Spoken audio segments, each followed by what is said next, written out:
Welcome to SVG-TV News for Wednesday, June 18th, 2014. I am Jennifer Richardson with the details. Chief Executive of Windfresh, Bernard Carnival, wants farmers to know that the organization has their best interests at heart and is willing to work with them to help lift their game. At yesterday's signing ceremony of a Memorandum of Understanding with the Ministry of Agriculture and Windfresh, Carnival said under the agreement, Windfresh will be implementing farmers' bases in which farmers will be given contracts and guaranteed good prices for their produce once they meet the necessary standards. There's one thing that we're going to ask of those farmers.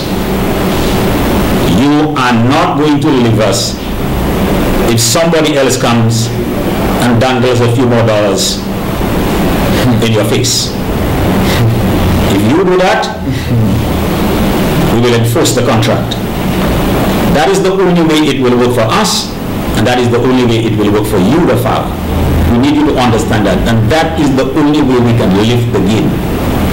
So having signed this memorandum, we've got a lot of work to do after that to put everything in place to ensure that we deliver and meet our objectives.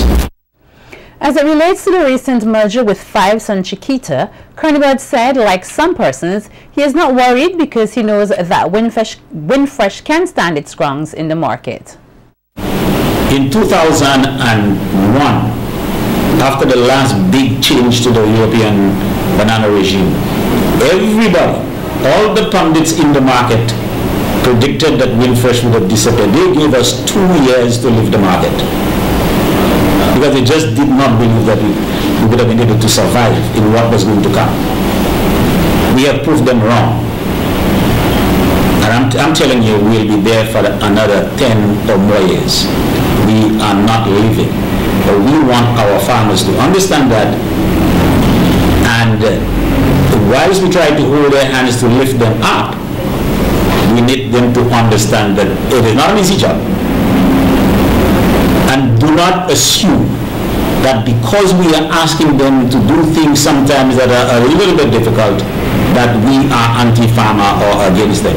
That is a complete fallacy.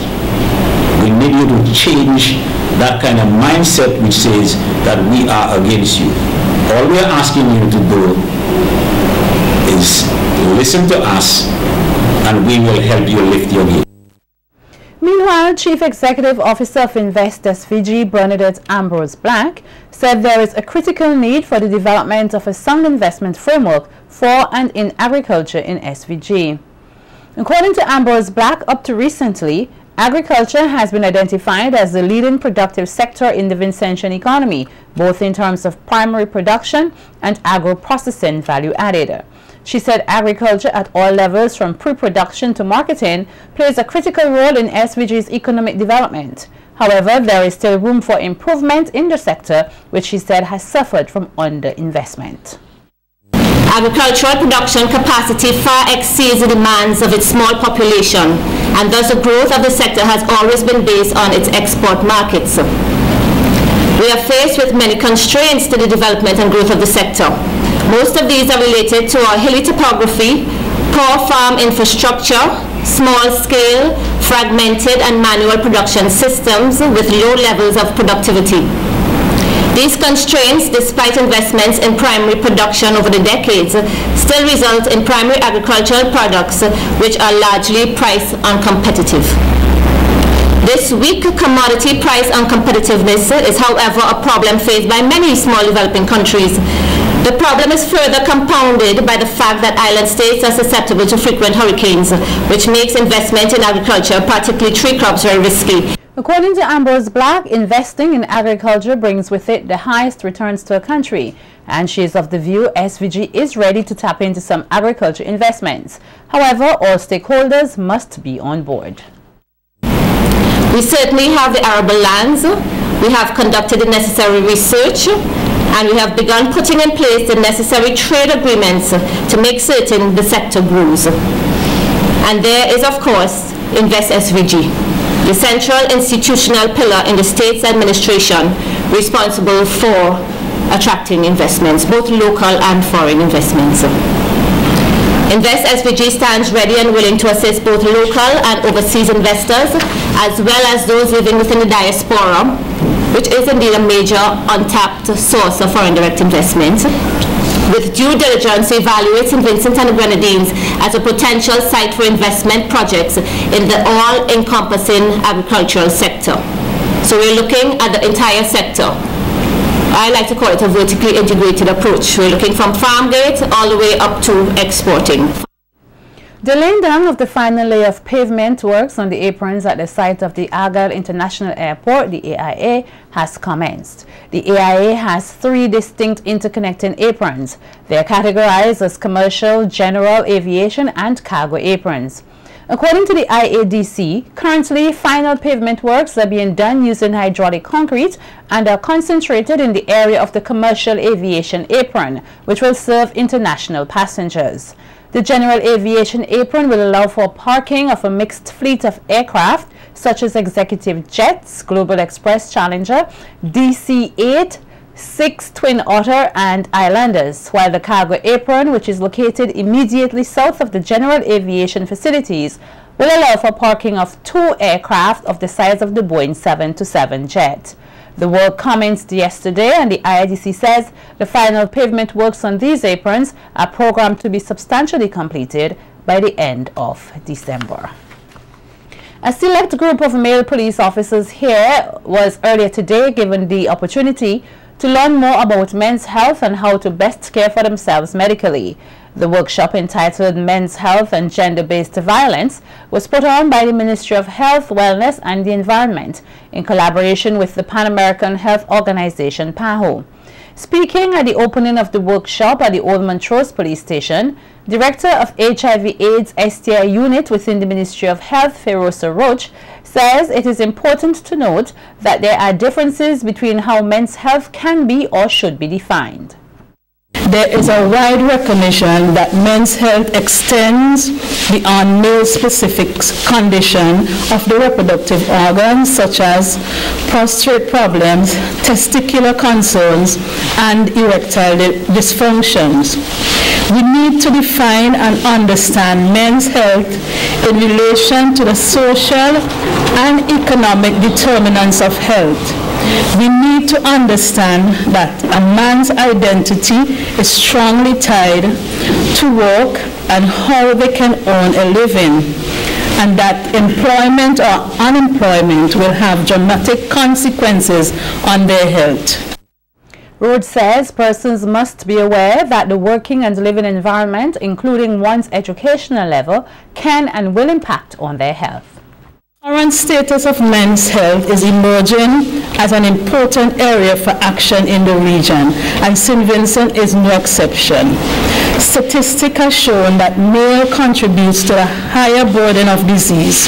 More males are dying than female, and this is across the life cycle. The life expectancy at birth for a male is 69.8 years, while for the female is 74.1 years. So we see here that males are already at a disadvantage at birth. The leading risk factors for morbidity in males in the region includes tobacco use, unhealthy diet, physical inactivity, harmful use of alcohol, workplace hazard, risk-seeking behaviors, and lack of use of the health services. And the leading causes of deaths are cancers, heart disease, communicable diseases to include HIV and AIDS, injury and violence. Meanwhile, Country Program Specialist for PAHO, Anika Wilson, says as police officers who are tasked with providing comprehensive services to the population of St. Vincent and the Grenadines, it is only fair that effort is placed on maintaining their health so that they can effectively carry out their duties. As the saying goes, a healthy nation is a wealthy nation. PAHO is happy to team up with the ministry, as I said, to focus on male health.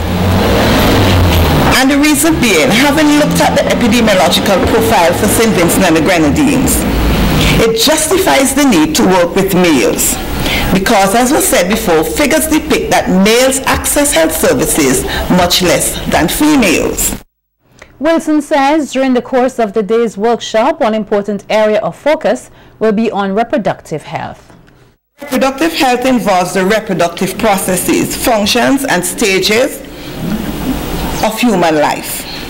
Now, this definition implies that people are able to have a satisfying and safe sex life, and that they have the ability or capability to reproduce and the freedom to decide if and when and how often to do so. Several male reproductive disorders may affect the health status and overall quality of life of a man. For example, if you have uncontrolled diabetes, one of the things that you could have is what? Impotence, and I know men are very concerned about that. So male reproductive disorders may develop during various life phases. An alteration in proper reproductive functions may be the result of various occurrences or life experiences, which starts in the womb, during fetal development, during childhood, adolescence, and adulthood. The second Rural Men's Conference will be hosted this Saturday in Mariaquaw by newly launched Project Men 2020. Project Coordinator Conroy Huggins says the conference will be held under the theme Righteous Manhood. He noted that since their launch, they have been inspired to host 7 Rural National Men's Conference, and the first was held in Sandy Bay last month. Now, we recently celebrated Father's Day, and you know, myself being a father, the day was very special for me. My daughters, they made me cards and they signed it and signed them and that kind of stuff. And that was just, for me, it made my day. Many of us do not have the what I should probably say, a privilege to actually grow up in a nuclear family setting. And that is something that is very common in our Caribbean society. And myself didn't really have that privilege, but I've insisted that that will be done in my family.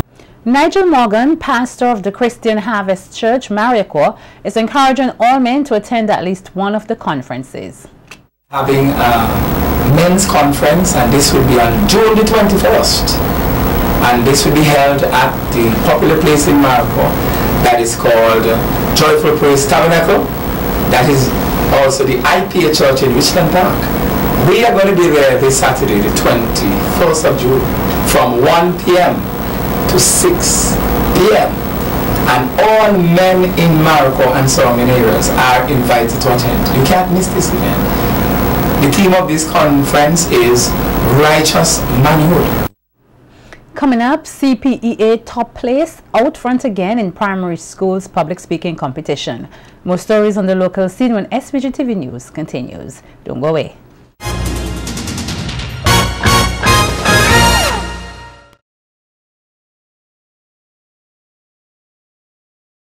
Welcome back. Lauren Jones of the Kettles Government School is the 2014 primary school public speaking winner. Jones, who recently topped the CPEA examination, emerged ahead of 8 competitors who spoke on the topic, Small Creatures, Big Threat, Stop Vector-Borne Diseases. Second place was awarded to Kayla Ballantyne of the Windsor Primary School, and the Kingston Preparatory School's Michaela Friday took the 3rd place position. Here's an excerpt from the top 3 speakers. Some of the more common vectors are rats, mosquitoes, and cockroaches. These animals are dangerous because of their ability to hold infectious bacteria in their blood and because they can spread diseases to humans. Though vectors are generally dangerous animals, some are certainly more dangerous than others. Rats are good vectors since their blood can hold many infections. They are responsible for transmitting several diseases. These include hantavirus, pulmonary syndrome, hemorrhagic fever, meningitis, and leptospirosis. I would give that money to charity so young children would have the necessary nutrients to be healthy. Another point is that they would have an education, so they would be able to get better jobs, and if they have children, they would have they would have the ability to take care of their children because they did not have that when they were younger. Every day, the children will have to eat healthy foods for lunch, only that on different days, we'll have special days for different fast foods. But there will be no extra of any, because we will be trying to keep their weights down and keep them healthy. Chief Health Promotion Officer Patsy Wiley, addressing the opening ceremony of the competition, thanked Digicel for its sponsorship. This year, we celebrated our 10th anniversary of the program, and so too the Digicel, as they celebrated 10 years operating in St. Vincent and the Grenadines. And it so happened that the theme we selected fitted well with the operations of Digicel, so they kindly granted us the trophies and prizes that were awarded to the students. Last year, they provided the students with tablets and data, and they also provided the trophies. The other participating schools in this year's primary school public speaking competition were the Belmont Government, C.W. Prescott, Maricourt Government, Beckway Anglican Primary, Barley Government, and Evesham Methodist. Twin brothers of Lomans Leeward have been remanded into custody on 3 separate attempted murder charges and several other gun-related charges. Mike and Mikey Prescott appeared before the Kingston Magistrate Court today and were not allowed to plead to the offences. The chief prosecutor objected to their bail, telling the court that while 2 of the victims have been treated and discharged from the hospital, a third man, Kenny Edward, is still hospitalized, suffering with a collapsed lung. The magistrate accepted the prosecutor's request to review their bail within 7 days. They have been remanded into custody and are expected to reappear in court on June 24th for a bail review. The shooting incident occurred on Monday morning in the Great House area of Lomans Leeward. A first-year student of the SVG Community College is now before the Kingston Magistrates Court on a charge of theft. Zona Seymour is accused of depriving her foster parents, Hamlet George of Cane Hall, of approximately $1,700. Seymour appeared at the court on Monday, June 16th, and pleaded guilty to the charge. Reports are that the complainant, George, took Seymour to live with him and his wife after her father died. He is said to have returned home after work on the evening of May 22nd and left the money in his pants pocket. Later discovered the money missing. The matter was eventually reported to the police after the girl promised to repay the cash. Chief Court Prosecutor Inspector Adolphus Delpesh then made an application to have the matter adjourned to facilitate a social inquiry by the Family Affairs Division in the Ministry of National Mobilization to look into the circumstances which may have caused the offense. She was admitted to her own bail in the sum of $500 and also placed on a 6 p.m. to 6 a.m. curfew until August 4th, 2014. Stay with us. We'll be right back with Carnival Beat.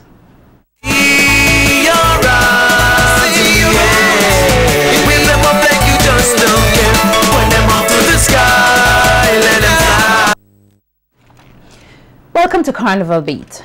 The Calypso preliminaries have commenced, and last night the graduates Calypso tent faced the judges. The tent is celebrating 30 years of delivering Calypso music to the nation, and the cast says they are ready for Vincy Mass 2014.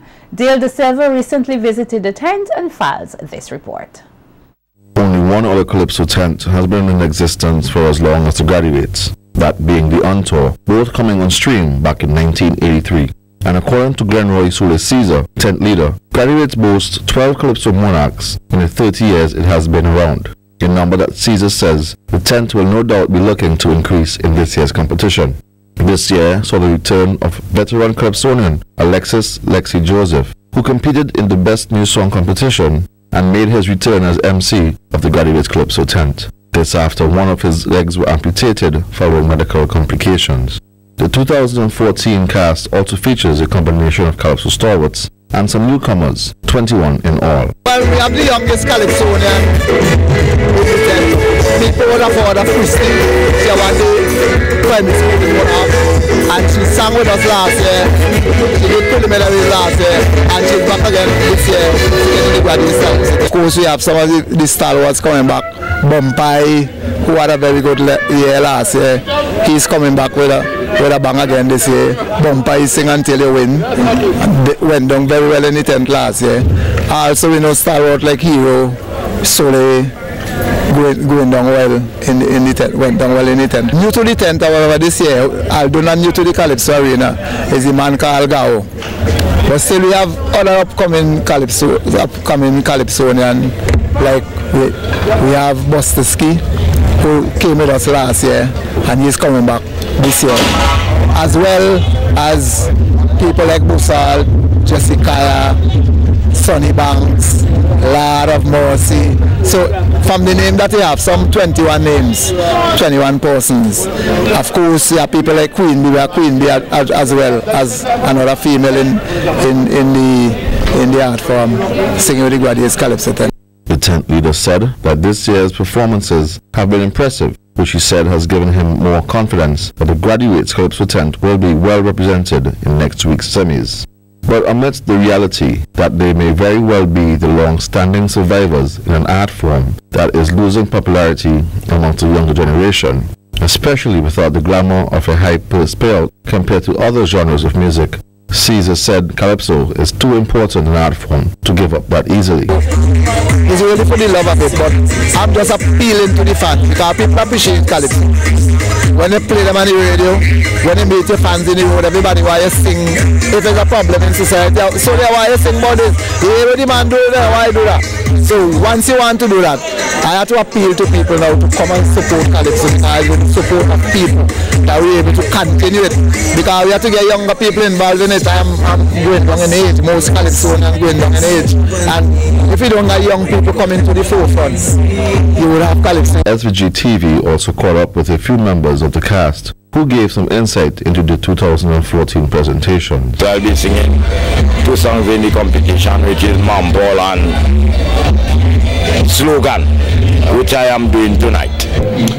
2014, I have something with the judges. I did a song called Susie, which was on the judges 2 years ago. So this time I have a song called Leave Them Alone, which is Leave Them Judges Alone. Stuff is a difference. It's not just the basic Calypso, but it's a difference. It have all type of music into the song. So if you listen it properly, it have jazz, it have Calypso, it have everything in it. Drums is the beat of my heart. You know, so there's a piece of the difference.